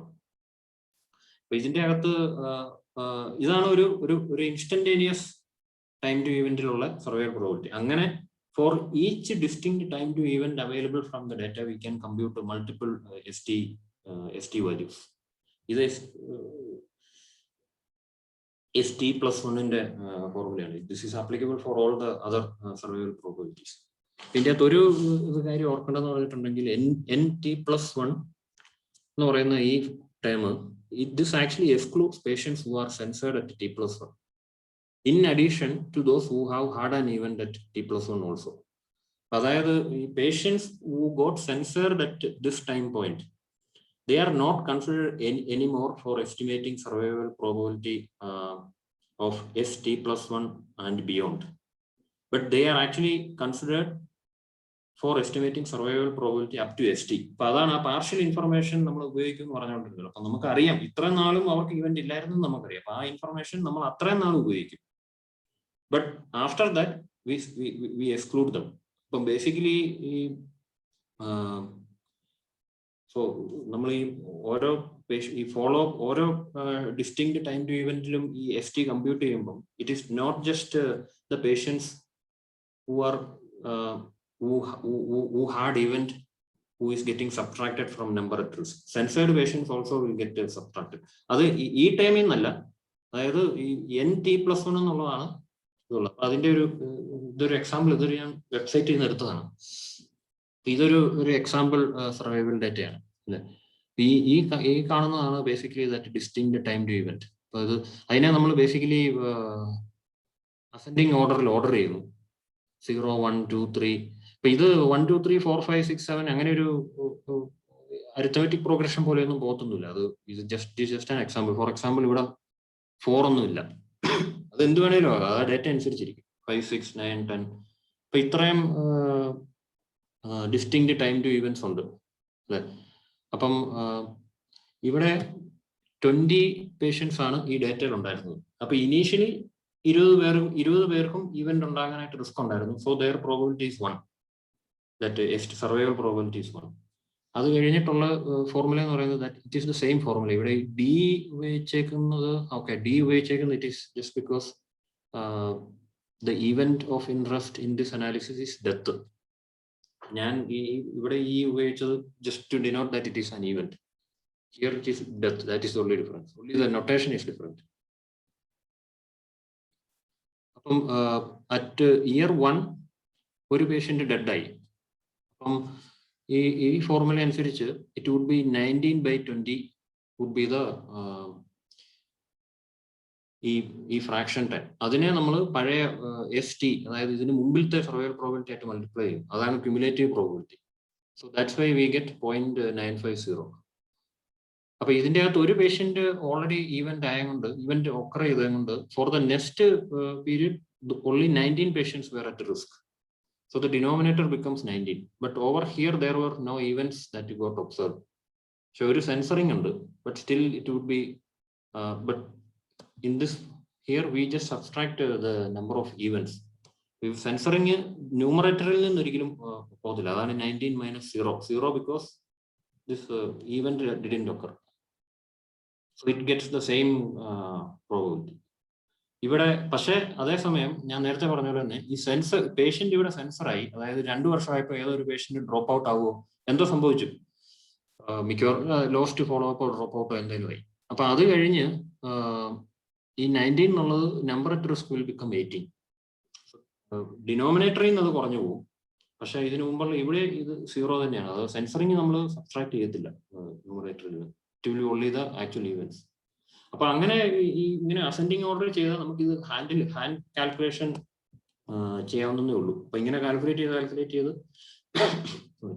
അങ്ങനെ പോയാൽ നമുക്കൊരു ഇങ്ങനെ ഇത്രയും distinct time to ഇവന്റ്സിന് we can actually compute each survival. This is manual calculation. അപ്പൊ ഇത് അതായത് കാപ്ലാൻ Meier analysis നിങ്ങൾക്ക് ആറില്ലാതെ ചുമ്മാ കയ്യിലും കമ്പ്യൂട്ട് ചെയ്യാം. പക്ഷെ ഒത്തിരി വലിയ ഡാറ്റ ഒക്കെ വരുമ്പോൾ അത് ഇമ്പോസിബിൾ ആണ്. Just to show that how the calculation work behind. So അത് കഴിഞ്ഞുള്ളത് ഈ പ്രോബബിലിറ്റി ജസ്റ്റ് നമ്മൾ പ്ലോട്ട് ചെയ്ത് ടൈം ഇൻ മന്ത്സ് നേരത്തെ പറഞ്ഞ പോലെ തന്നെ നമ്മൾ പ്ലോട്ട് ചെയ്യുന്നു. അതാണ് ഫൈനൽ കാപ്ലാൻ മേയർ കർവ്സ് എന്ന് പറയുന്നത്, അല്ലെങ്കിൽ സർവൈവൽ കർവ്സ്. ഇതൊരു എക്സാമ്പിൾ ആണ്. This is example of a Kaplan-Meier survival analysis curve from a published literature. ഇത് ഒരു 3-4 വർഷം മുമ്പ് പബ്ലിഷ് ചെയ്ത ഒരു phase 3 സ്റ്റഡിയാണ്. ഇതൊരു മേ ബി ഈ കഴിഞ്ഞ ഡെക്കേഡിലെ maybe one of the most landmark cancer drug trials ആണ്. അതിന് കീനോട്ട് 189 എന്ന് പറഞ്ഞത് പെംബ്രോലിസുമാബ് എന്ന് പറഞ്ഞൊരു drug used for lung cancer. അതിന്റെ ട്രയലിന്റെ റിസൾട്ടിന്റെ കാപ്ലാൻ മേയർ സർവൈവൽ അനാലിസിസ് ആണ് ഉള്ളത്. അപ്പൊ അത് published in New England Journal of Medicine. അപ്പൊ ഇതിന്റെ അകത്ത് 2 ഗ്രൂപ്പ് ഉണ്ട് അല്ലെ, അതാണ് ഇതിന്റെ അകത്ത് 2 കെയറുള്ളത്. അപ്പൊ ഇപ്പം ഈ ഒരു എക്സാമ്പിളിൽ നമ്മളൊരു നൈവ് ഗ്രാഫ് കണ്ടെന്ന് പറഞ്ഞിട്ടുണ്ടെങ്കിൽ we are just plotting only the 1 group. അപ്പം depending on the number of groups we can actually plot equal number of survival curves. അപ്പം usually there will be at least 2 curves. So ഇത് ഈ പെംബ്രോ എന്ന് പറഞ്ഞ ഡ്രഗും അതിന്റെ പ്ലാസിബോയും കൊടുത്ത പേഷ്യൻസ് ആണ്. കുറെ പേഷ്യൻസ് റിസീവ്, ഈ നമ്പർ നോക്കുവാണെങ്കിൽ around 410 patients received this intervention, that new drug pembro എന്ന് പറയുന്ന ഡ്രഗ്. ബാക്കി patients for 206. So this was actually randomised in to 2:1 ratio. അതാണ് ഇങ്ങനെ ജനറലി നമ്മൾ RCT എന്ന് പറയുമ്പോൾ 1:1 എന്നാണ് തിങ്ക് ചെയ്യുന്നത്. പക്ഷെ ക്യാൻസർ ട്രയൽസിലൊക്കെ 2:1 ഒക്കെ 2:1 3:1 ഒക്കെ actually common because of ethical reasons to give as much benefit to the patients during the trial itself. കാരണം അതിന് മുമ്പുള്ള phase 2-ലും phase 1-ലും എല്ലാം ഇതിന് നല്ലൊരു റിസൾട്ട് കിട്ടിയിട്ടുണ്ട്. അപ്പൊ അതൊരു 2:1 റേഷ്യോയിലാണ് അവർ ഇത് ചെയ്തത്. സോ ഈ ബ്ലൂ ലൈൻ എന്ന് പറയുന്നതാണ് ആ ഡ്രഗ് കൊടുത്ത പേഷ്യൻസിന്റെ സർവൈവൽ കർവ്. അതായത് റെഡ് ലൈൻ ആണ് placebo curves. So the event they measured here is death. ഈ ഡെത്ത് എന്ന് പറയുന്നതാണ് ഏറ്റവും പ്രധാനപ്പെട്ട, പ്രത്യേകിച്ചും ക്യാൻസർ ഡ്രഗ് ട്രയൽസ് ഏറ്റവും പ്രധാനപ്പെട്ട പ്രൈമറി ഔട്ട്കം എന്ന് പറയുന്നത് ഡെത്ത് ആണ്. പ്രോഗ്രഷൻ ഫ്രീ സർവൈവൽ ഒന്നും it is only a surrogate end point. അത് we are not discussing it. Anyway death is the most important event. So എത്രമാത്രം നമുക്ക് ഡെത്ത് പ്രിവെന്റ് ചെയ്യാന്നുള്ളതാണ് നോക്കുന്നത്. അപ്പൊ ഇതിന്റെ അകത്ത് നോക്കിയാൽ സോ ഈ Y ആക്സിസ് സർവൈവൽ പ്രോബിലിറ്റി ആണല്ലോ. അപ്പൊ ഇത് അവരെ ഫോളോ അപ്പ് ചെയ്തും ഇറ്റ് ഈസ് ഇൻ മന്ത്സ്. അതായത് from the start date of study they followed up these patients for maybe up to 21 or something months. Actually ഇത് ഇന്ററിം റിസൾട്ട് ആണ്. ഇടയ്ക്കെന്നുള്ള result തന്നെ ഇവർക്ക് ആക്ച്വലി ഇത്രയും നല്ലൊരു ഗ്യാപ്പ് കണ്ടുപിടിക്കാൻ പറ്റി. So the study is still continuing, but based on this interim result itself FDA actually gave the final approval for its use in non small cell lung cancer. സോ ഇതിന്റെ അകത്ത് നമുക്ക് കാണാം ഓൾറെഡി നല്ല ഡിഫറൻസ് ഉണ്ട്. അപ്പൊ ഇതിന്റെ അകത്തൊരു നമ്മളിപ്പോ ഈ T test statistical hypothesis test ചെയ്തിട്ടുണ്ടെങ്കിൽ ഇത് കാണുമ്പോൾ തന്നെ അറിയാം അത് എന്നാണേലും സ്റ്റാറ്റിസ്റ്റിക്കലി സിഗ്നിഫിക്കന്റ് ആയിട്ടേ വരത്തുള്ളൂ. ഈ സ്റ്റാർട്ടിങ് ടൈം മുതൽ ഒരു ക്രോസിംഗ് ഓവർ പോലും ഇല്ല. നല്ല മാത്രമല്ല ഗ്യാപ്പ് നല്ലൊരു വൈഡൻ ചെയ്തുകൊണ്ടിരിക്കുകയാണ്. അപ്പൊ അത് ഈ പേഷ്യൻസിന് ആക്ച്വലി സർവൈവൽ ഭയങ്കര better than the placebo group. ഇതാണ് ഒരു example of a Kaplan Meier survival curve. ഇനി ഇതിന്റെ അകത്ത് എഴുതിയേക്കുന്ന ഈ ഹസാർഡ് റേഷ്യോ എന്നുള്ള ടൈമൊക്കെ അത് നമുക്ക് അടുത്ത ക്ലാസ്സുകളിൽ ചെയ്യാം. അത് it also comes from survival analysis, but it is a little bit of different thing, and a corresponding p-value for the Hazard ratio is also there. So this is suggesting like a significant figure, and confidence interval is also not crossing the 0.1. So അത് quantify ചെയ്തേ ഉള്ള ഡിഫറൻസിനെ. പക്ഷെ ഈ graph കാണുമ്പോൾ തന്നെ it should hit your eyes, like there is big difference. അപ്പൊ next would be like how to compare this two survival curve അല്ലെ. അപ്പം comparing means how to statistically quantify the difference between two survival. അപ്പം ഇങ്ങനെ ഒരു 2 group പേഷ്യൻസിന്റെ survival നമ്മൾ plot ചെയ്യുന്നു. അവരുടെ പ്രോബബിലിറ്റിയും എല്ലാം നമ്മൾ ഇങ്ങനെ കമ്പ്യൂട്ട് ചെയ്ത് കാപ്ലാൻ മേയർ അനാലിസിസ് നടത്തി. But how do we actually test it? അപ്പൊ അത് നമ്മൾ ടെസ്റ്റ് ചെയ്യുന്നത് usually it is known as A log rank time test. ഇത് null hypothesis testing. Null hypothesis would state that there is no difference in survival between 2 groups, but alternate hypothesis would say that there is a difference in survival. ഇതൊരു എനിക്ക് തോന്നുന്നു ഇതൊന്നും അത്രയും discuss ചെയ്യേണ്ട കാര്യമില്ല. Basically for any null hypothesis test നമ്മുടെ കയ്യിലുള്ള ഡാറ്റയിൽ നിന്ന് ഒരു ടെസ്റ്റ് സ്റ്റാറ്റിസ്റ്റിക് കമ്പ്യൂട്ട് ചെയ്യും. അപ്പൊ ആ ടെസ്റ്റ് സ്റ്റാറ്റിസ്റ്റിക് ഏതൊരു നമുക്ക് അറിയാവുന്ന ഒരു ഡിസ്ട്രിബ്യൂഷൻ ഫോളോ ചെയ്യുന്നതാണ് അസംഷൻ. അപ്പൊ ഇവിടെ ആ ടെസ്റ്റ് സ്റ്റാറ്റിസ്റ്റിക് ഫോളോ ചെയ്യുന്നത് കൈ സ്ക്വയർ ഡിസ്ട്രിബ്യൂഷൻ ആണ്. അപ്പൊ അതുകൊണ്ട് നമുക്ക് സ്റ്റാറ്റിസ്റ്റിക്കൽ സിഗ്നിഫിക്കൻസ് നമുക്ക് കമ്പ്യൂട്ട് ചെയ്യാം. അപ്പൊ അത് അതിന്റെ എനിക്ക് നിങ്ങൾക്ക് അത് വായിച്ചാൽ അതിൻ്റെ അകത്ത് കുറച്ച് ഒത്തിരി മാത്തും എല്ലാം ഉള്ളതാണ്. അപ്പം ജസ്റ്റ് അതിന്റെ ഈ ഒരു ഹൈ ലെവൽ കൺസെപ്റ്റ് ഓർത്തിരുന്നാൽ മതി. Like log rank test is used to compare the difference in survival between 2 groups. അപ്പൊ നൾ ഹൈപ്പോത്തസിസ് ടെസ്റ്റിംഗ് തന്നെയാണ്. അപ്പൊ അത് ആ ടെസ്റ്റ് കണ്ടക്ട് ചെയ്യുമ്പോൾ നമുക്കൊരു ടെസ്റ്റ് സ്റ്റാറ്റിസ്റ്റിക് കിട്ടും. ലോഗ് റാങ്ക് ടെസ്റ്റ് സ്റ്റാറ്റിസ്റ്റിക് അതൊരു സിംഗിൾ നമ്പറാണ്, ഒരു സം വാല്യൂ. സോ ആ വാല്യൂ കൈ സ്ക്വയർ ഡിസ്ട്രിബ്യൂഷൻ ആയതുകൊണ്ട് നമുക്ക് അതിന് കറസ്പോണ്ടിങ് ആയിട്ടൊരു പി വാല്യൂവും കണ്ടുപിടിക്കാനായിട്ട് പറ്റും. അത് ആ കൺസെപ്റ്റ് ബേസിക്കലി എല്ലാ നൾ ഹൈപ്പോത്തസിസ് ടെസ്റ്റിന്റെ ഇതിന്റെ എല്ലാം കൺസെപ്റ്റ് സെയിം ആണ്. So this is for example survival analysis between probably male and female, 2 different gender. അപ്പൊ ഇവിടെ ഈ 50 എന്നുള്ളത് മീഡിയൻ സർവൈവൽ ആണ്, നേരത്തെ ഞാൻ പറഞ്ഞത്. അപ്പൊ ഇതൊരു ജെൻഡറാണ്, ഇത് വേറൊരു ജെൻഡറാണ്. അപ്പൊ അവരുടെ ഏത് ഈവന്റ് ആണെന്നുള്ളത് ഇതിന്റെ അകത്ത് ക്ലിയർ അല്ല. But that's not important. Anyway ഈ 50 മീഡിയൻ സർവൈവൽ ഇവരുടെ ഒരു it might come to around 400 or something, whereas this might be around 250. So there is a difference. ആ ഡിഫറൻസ് ഈ സർവൈവൽ പ്രോബബിലിറ്റിയുടെ ഇത് തമ്മിൽ ശരിക്കും ഡിഫറൻസ്, സ്റ്റാറ്റിസ്റ്റിക്കലി സിഗ്നിഫിക്കന്റ് ഡിഫറൻസ് ഉണ്ടോ എന്നുള്ളത് ലോഗ് റാങ്ക് ടെസ്റ്റ് വെച്ച് ചെയ്യുമ്പം കിട്ടുന്ന പി വാല്യൂ ആണ് ഈ 0.0013. അപ്പൊ ഇത് ചെറിയൊരു വാല്യൂ ആയതുകൊണ്ട് അത് there is a difference എന്ന് പറഞ്ഞ് നമുക്ക് പറയാൻ പറ്റും. അപ്പൊ ഇത് ഈ ഓക്കെ, ഇത് ഞാൻ പറഞ്ഞില്ലായിരുന്നു തോന്നുന്നു. അതായത് number at risk by time, അത് ഈ ഗ്രാഫിലും ഉണ്ടായിരുന്നു. ജനറലി ഏത് കപ്ലാൻ മേയർ അനാലിസിസും അല്ലെ ഏത് സർവൈവൽ അനാലിസിസ് നോക്കിയാലും നിങ്ങൾക്ക് ഈ ഗ്രാഫിന്റെ താഴെ ഇങ്ങനെ ഒരു എന്നാ പറയുന്നത്, ഒരു ടേബിൾ പോലെ ഇങ്ങനെ കാണാം കുറെ നമ്പർ. ഇവിടെ ഇത് നമ്പർ അറ്റ് റിസ്ക് ആണ്, ഇതിന്റെ അകത്ത് നമ്പർ അറ്റ് റിസ്ക് ആണ്. അത് basically it is nothing but this number. ഈ നമ്മൾ നേരത്തെ ഈ ഹാൻഡിൽ എങ്ങനെ by hand how we can calculate, അപ്പൊ അതിന്റെ ആ നമ്പർ തന്നെയാണ് ബേസിക്കലി അവിടെ പ്ലോട്ട് ചെയ്തത് അറ്റ് ഈച്ച് ടൈം പോയിന്റ്. അപ്പം എല്ലാം ഇതിന്റെ അകത്ത് ചിലപ്പം പ്ലോട്ട് ചെയ്യില്ല, കാരണം അത് ഭയങ്കര ക്ലട്ടറിംഗ് ആയിട്ട് ചിലപ്പം വരും. ചിലപ്പം they might only plot for every 250, this might be in days, or so every 250 days only they are plotting number at risk. ഇതിന്റെ ഇടയ്ക്കും നമ്പറുകൾ കാണും. ജസ്റ്റ് ഫോർ കൺവീനിയൻസ് നമ്മൾ അങ്ങനെ പ്ലോട്ട് ചെയ്യുന്നില്ല. അതാണ് ബേസിക്കലി ഈ റിസ്ക് ടേബിൾ എന്ന് പറയുന്നത്. അപ്പൊ അത് നമ്പർ അറ്റ് റിസ്ക് എന്നുള്ളതാണ് ഈ നമ്മൾ ജനറലി ഉള്ളത്. പക്ഷെ ഈ നമ്പറുകളും ചിലവർ പ്ലോട്ട് ചെയ്യാറുണ്ട്.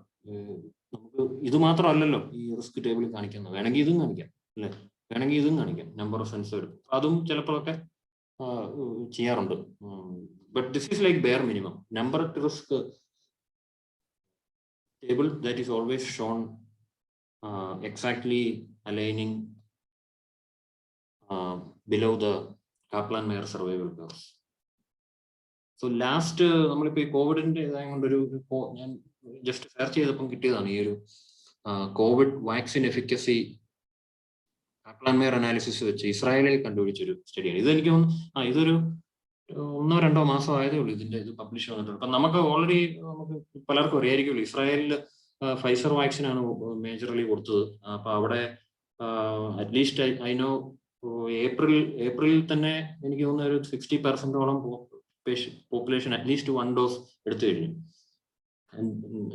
ഇത് എവരി 3 വീക്സ് ആണ് ഫസ്റ്റ് ഡോസും സെക്കൻഡ് ഡോസും തമ്മിലുള്ള ഗ്യാപ്പ്. അപ്പൊ ഇതൊരു റിയൽ വേൾഡ് ഡേറ്റ സ്റ്റഡിയാണ്. അതായത് അവരുടെ ഇസ്രായേൽ ഗവൺമെന്റിന്റെയോ ഗവൺമെന്റ് ആണോ പ്രൈവറ്റ് ബോഡിയാണോ അറിയത്തില്ല, ഒരു they had access to this electronic data.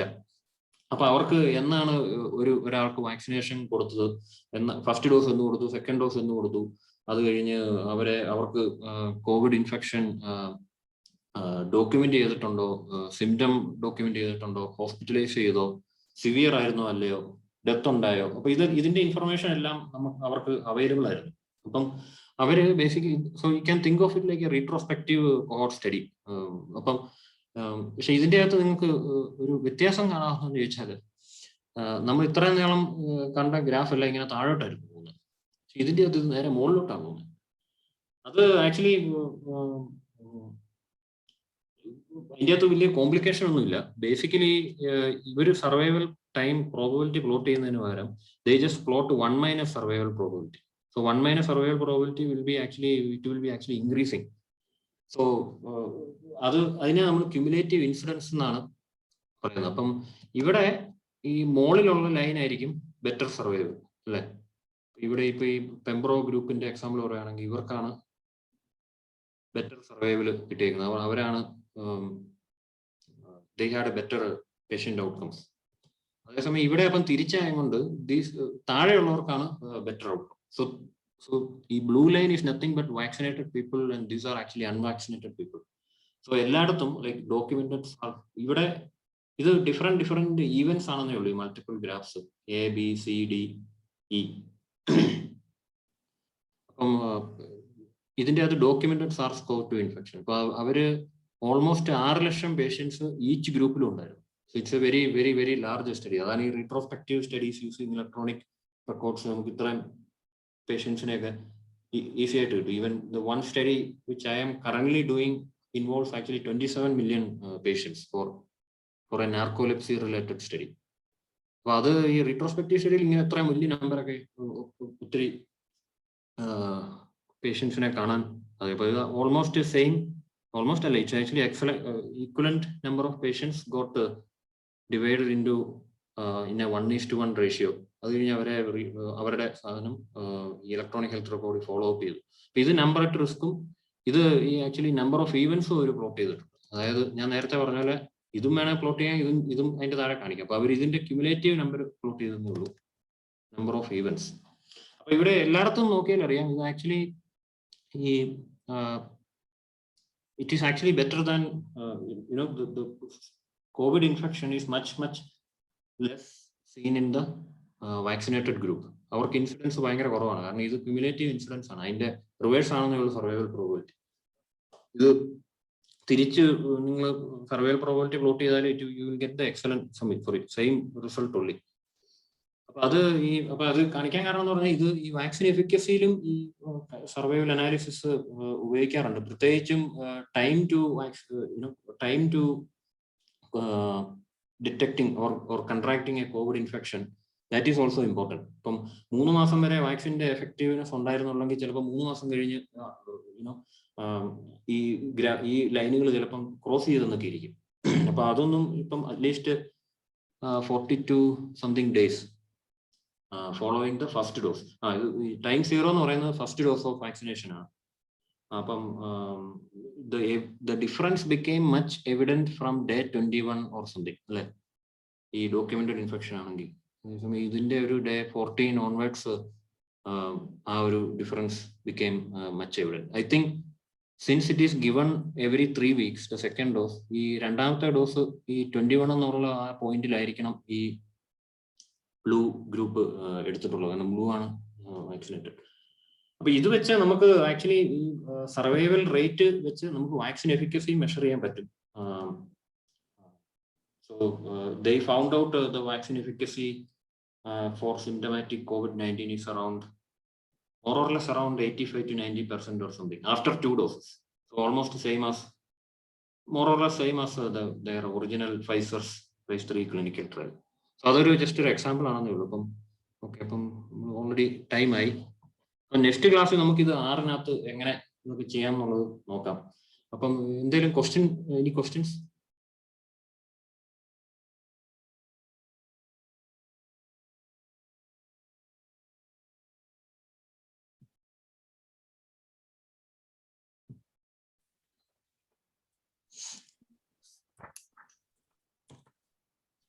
ഒരു ഡൗട്ട് ചോദിച്ചോട്ടെ, ഞാൻ സല്ലിനാണ്. നമ്മൾ ആ ടേബിൾ കാണിച്ചില്ലേ, ഒന്നും കൂടി ആ ടേബിള് കാണിക്കാം സാറേ.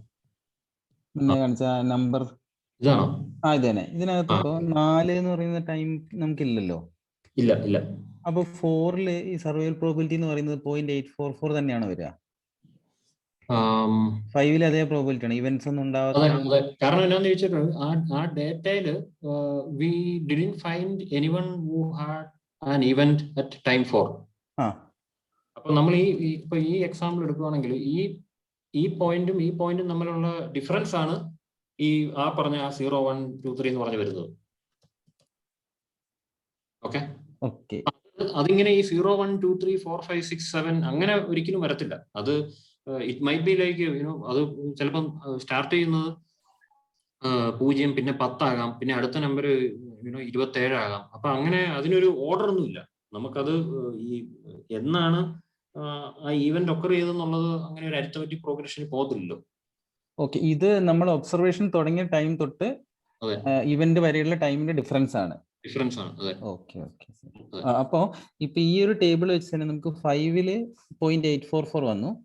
അപ്പൊ 4 എന്ന് പറയുന്നതിന് ആ വാല്യൂ ഇല്ല. ആക്ച്വലി വാല്യൂ ഇല്ല എന്നാണ് അത് കാൽക്കുലേറ്റ് ചെയ്യാൻ വാല്യൂ കാൽക്കുലേറ്റ് ചെയ്യാൻ പറ്റില്ല എന്നാണോ? കാൽക്കുലേറ്റ് ചെയ്താൽ actually it would be so each value ഇപ്പം ഈ 5 ഈ 0.84 എന്ന് പറയുന്നത് probability of surviving beyond 0.5, sorry beyond t equal to 5. അതാണ് ഈ 0.4. 3 എന്ന് പറയുന്നത് it is actually by definition, right? So ഇത് ഈ t മോർ ദാൻ t. അപ്പൊ ഈ 3 എന്ന് പറയുന്നത് survival of t more than 3. അപ്പൊ ഇതിന്റെ അകത്ത് 4 ഇല്ലാത്തതുകൊണ്ട് it is safe to assume that ആ 4 എന്ന് പറയുന്ന ആ ഒരു ടൈമിലും ഈ 0.897 ആയിരിക്കാം. മനസ്സിലായിരിക്കാം. ഓക്കെ സാർ, അങ്ങനെ തന്നെയല്ലേ? ഓക്കെ. പിന്നെ സാറേ ഈ ഒരു ഡൗട്ട് കൂടി, മൾട്ടിപ്പിൾ ഇവന്റ്സിന്റെ കാര്യം നമ്മൾ ഡിസ്കസ് ചെയ്യുന്നുണ്ട്. അടുത്ത ക്ലാസ്സിലാണോ? എങ്ങനെ അറിയാൻ വേണ്ടിയിട്ടായിരുന്നു. ഇവന്റ്സ് എന്ന് പറഞ്ഞാൽ ഒരേ അത് ഒരാൾക്ക് തന്നെ 2 പ്രാവശ്യം ഇവന്റ് ഉണ്ടായി കഴിഞ്ഞു. 1-2 സ്റ്റഡി അങ്ങനെ ചെയ്ത് കണ്ടിട്ടുണ്ടായിരുന്നു. അതുകൊണ്ട് അത് ജനറലി നമ്മൾ അങ്ങനത്തെ സ്റ്റഡി ഇപ്പം പ്രത്യേകിച്ച് ഞാൻ ചെയ്യുമ്പം ഇഫ് എ പേഷ്യന്റ് ഒരു പേഷ്യന്റിന് 2 അല്ല അതിൽ കൂടുതലോ ഈവന്റ് ഒക്കെ ചെയ്യാം. പ്രത്യേകിച്ചും ഇപ്പം ക്ലിനിക്കൽ ട്രയലിൽ അവരുടെ ആദ്യത്തെ ഈവന്റ് എന്താണെന്നുള്ളത് മാത്രമേ യൂഷ്വലി ഒരു നോക്കാറുള്ളൂ. ഇപ്പൊ ഈ പിന്നെ മൾട്ടിപ്പിൾ ഒരിക്കലും ഒക്കെ ചെയ്യത്തില്ല. പക്ഷെ ഇപ്പം ഇൻസിഡൻസ് ഓഫ് MI, അപ്പൊ അത് ഞാൻ നേരത്തെ പറഞ്ഞിരുന്ന ആ ഒരു നാർക്കോലെപ്സി ആ സ്റ്റഡിയിൽ MI ആണ് ആക്ച്വലി ഈവന്റ്. MI മാത്രമല്ല, MI പിന്നെ ഈ സെറിബ്രോവാസ്കുലർ ആക്സിഡന്റ് എന്ന് പറഞ്ഞ സ്ട്രോക്ക്, പിന്നെ ഡെത്ത്, 3 ഈവന്റും ഞങ്ങൾ അനലൈസ് ചെയ്യുന്നുണ്ട്. പക്ഷെ അത് ഈ റീട്രോസ്പെക്റ്റീവ് സ്റ്റഡിയിൽ നമുക്ക് ആക്ച്വലി ഈ പേഷ്യന്റിന്റെ ഡാറ്റ ഒത്തിരി വർഷം അവൈലബിൾ ആയിരിക്കും. അപ്പൊ നമുക്ക് അതിനെ നമ്മൾ ഈ ലുക്കപ്പ് ചെയ്യുമ്പം യു മൈറ്റ് ഫൈൻഡ് ഈ ഒറ്റ പേഷ്യന്റ് തന്നെ ചിലപ്പം 7 തവണയൊക്കെ റിലേറ്റഡ് ഈവന്റ്സ് ഒക്കെ ഉണ്ടായിരിക്കാം. അപ്പം ഓൾമോസ്റ്റ് ഓൾവേസ് അവിടെയും ആദ്യത്തെ ആ ഒരു ഡേറ്റ് ആണ് നമ്മൾ എപ്പോഴും എടുക്കാറുള്ളത്, ഏർലിയസ്റ്റ് ഒക്കറൻസ്. അത് എസെൻഷ്യലി അത് ആ പേഷ്യന്റ് ഒറ്റ ഈവന്റ് എന്നുള്ള ആ ഒരു രീതിയിലാവും. ഞാൻ കണ്ടിട്ടുള്ളത് അനസ്തേഷ്യ സ്റ്റഡീസിൽ നമ്മൾ during the surgery follow up ചെയ്യുമ്പോൾ ഹൈപ്പോടെൻഷൻ ഉണ്ടാവുന്നുണ്ടോ എന്ന് നോക്കുമ്പോൾ may be at 20 minutes of surgery, പിന്നെ അത് കഴിഞ്ഞൊരു 40 minutes, ഒരു 1 hour.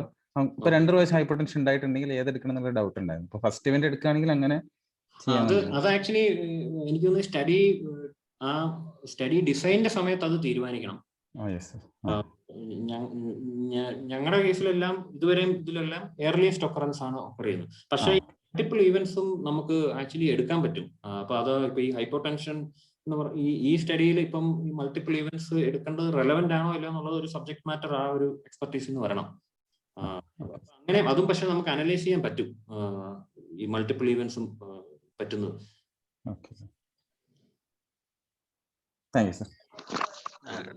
ഒരു ഡൗട്ട് ചോദിക്കട്ടെ?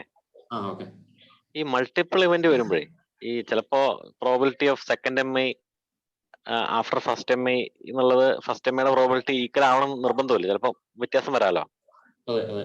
അപ്പൊ അതെങ്ങനെ അഡ്ജസ്റ്റ് ചെയ്യും?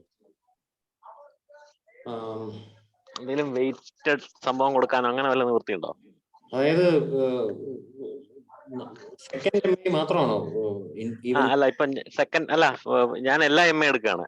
അപ്പൊ ആദ്യം പറഞ്ഞ പോലെ ഫസ്റ്റ് ആയാലും സെക്കൻഡ് ആയാലും. അപ്പൊ സെക്കൻഡ് എം ഐക്ക് ചിലപ്പോ ഫസ്റ്റ് എം ഐ വന്ന ഒരാൾക്ക് കൂടുതൽ പ്രോബിലിറ്റി ഉണ്ടല്ലോ, അതുപോലെ തേർഡ് എം ഐക്ക് കുറച്ചുകൂടി കൂടുതൽ. അത് എങ്ങനെയൊന്ന് ഈ ഒരു ഇതിൽ എടുക്കും? മൾട്ടിപ്പിൾ ഈവൻസ് നമ്മൾ മെഷർ ചെയ്യുന്ന സ്റ്റഡികളിൽ ജനറലി നമുക്കതിനെ മൾട്ടിപ്പിൾ, സോ ഈ ഫസ്റ്റ് ഈവന്റ് ഒക്കെ ചെയ്യുമ്പം we will actually get A probability of survival at that time അല്ലെ. അപ്പൊ ആ പേഷ്യൻസിന് they might actually have a higher probability of developing a second or third or MI later that. പക്ഷേ അതിൻ്റെ അകത്ത് ഒരു ഇതെന്ന് പറഞ്ഞാൽ ഈ വെയിറ്റഡ് മെത്തേഡ്സ് ഉണ്ട്, എനിക്ക് അതിനെ ഡീറ്റെയിൽ ആയിട്ട് അറിയത്തില്ല. പക്ഷെ അതേസമയം തന്നെ ഈ സർവൈവൽ പ്രോബബിലിറ്റി കമ്പ്യൂട്ട് ചെയ്യുമ്പോൾ തന്നെ ഇഫ് കുറച്ച് പേഷ്യൻസിന് ഓൾറെഡി ഇൻക്രീസ്ഡ് റിസ്ക് ഒരു ടൈം പോയിന്റ് കഴിഞ്ഞിട്ടുണ്ടെങ്കിൽ, അതായത് ആ ടൈമിൽ ഫസ്റ്റ് MI ഉണ്ടായി കുറച്ച് പേഷ്യൻസിന്, അപ്പൊ എന്നാണെങ്കിലും അവർക്ക് രണ്ടാമത്തെ വരാനായിട്ട് ചാൻസ് കൂടുതലുണ്ട്. അപ്പൊ അങ്ങനെയാകുമ്പം ആ ഡേറ്റയിൽ അത് എന്നാണെങ്കിലും റിഫ്ലക്ട് ചെയ്യും. കാരണം അപ്പൊ അതാ നമ്മൾ മൾട്ടിപ്പിൾ സർവൈവൽ പ്രോബബിലിറ്റി എടുത്താലും, സിൻസ് ഈ ഫോർമുല ഇതിന്റെ അകത്ത് ആ പേഷ്യൻസ് പെട്ടെന്ന് തന്നെ വീണ്ടും ഉണ്ടാവുകയാണെങ്കിൽ ആ സർവൈവൽ പ്രോബബിലിറ്റി ആദ്യത്തെ MI ഉണ്ടായി എന്നുള്ള നിമിത്തം കൊണ്ട് മാത്രം ഈ രണ്ടാമത്തേന് സർവൈവൽ പ്രോബബിലിറ്റി എസ്റ്റിമേറ്റ് ചെയ്യുമ്പോൾ കുറയേണ്ടതാണ്. ഡേറ്റയിൽ തന്നെ വരേണ്ടതാണ് അല്ലേ? അല്ലെങ്കിൽ പിന്നെ എല്ലാം ഈക്വൽ ആയിട്ട് എടുക്കണം. Hello sir. അല്ല, ഞാൻ ഇതിനെ കുറിച്ച് കേട്ടോണ്ട് പറഞ്ഞതാ. ഇപ്പൊ സാധാരണ രീതിയിൽ റിസർച്ച് സെറ്റപ്പിലാണെങ്കിൽ ഇപ്പോ ഫസ്റ്റ് MI സെക്കൻഡ് MI രണ്ട് പോപ്പുലേഷൻ ആണ്. ഒരിക്കൽ MI വന്നിട്ടുള്ളവർ നോട്ട് MI നൈവ് ആയിട്ടുള്ള പോപ്പുലേഷന്റെ കൂടെ കൂട്ടിക്കലർത്തിയ ആ റിസർച്ച് അത്ര ശരിയാവില്ല ശരിക്കും പറഞ്ഞാൽ. രണ്ട് പോപ്പുലേഷൻ ആയിട്ട്, എപ്പിഡെമിയോളജിക്കലി രണ്ട് പോപ്പുലേഷൻ ആയിട്ട് കണക്കാക്കണം. അപ്പോൾ time to second MI from first MI is different from first MI ever occurring. അപ്പൊ ആ രീതിയിൽ തന്നെ അത് മോഡൽ ചെയ്യേണ്ടി വരും. കൂട്ടിക്കലർത്തിയാൽ അതൊരു ശരിയായ ആൻസറുകൾ നമുക്ക് കിട്ടൂല എന്നാണ് എനിക്ക് തോന്നുന്നത്. എനിക്ക് തോന്നുന്നു ഹരി ചോദിച്ചത് മിക്കവാറും ഈ റീട്രോസ്പെക്റ്റീവ് സ്റ്റഡീസിനെ ഉദ്ദേശിച്ചായിരിക്കും. അതെ അതെ. ഇപ്പൊ ക്ലിനിക്കൽ ട്രയലിലാണെങ്കിൽ മിക്കവാറും നമ്മളെ ഒരു MI വന്നവര് നമ്മൾ ഫസ്റ്റ് ഇവന്റ് അല്ലേ എടുക്കാറുള്ളൂ ക്ലിനിക്കൽ ട്രയലിലൊക്കെ. ഇപ്പൊ ഇങ്ങനെ ഒരു ചോദ്യം ചോദിച്ചോണ്ട് ചോദിച്ചാ അത് എങ്ങനെ എടുക്കും, എങ്ങനെ അഡ്ജസ്റ്റ് ചെയ്യുമെന്ന് ചോദിച്ചാ. ഹൈപ്പോടെൻഷന്റെ കാര്യം പറഞ്ഞല്ലോ.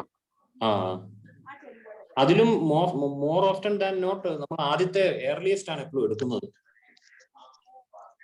സാധാരണ നമ്മുടെ ട്രയലിലൊക്കെ അതാണ് കണ്ടിട്ടുള്ളത്. ട്രയലിലല്ല, റീട്രോസ്പെക്റ്റീവ് സ്റ്റഡീസിലും ഏർലിയസ്റ്റ് ആണ് ജനറലി എടുക്കുന്നത്. ഓക്കെ.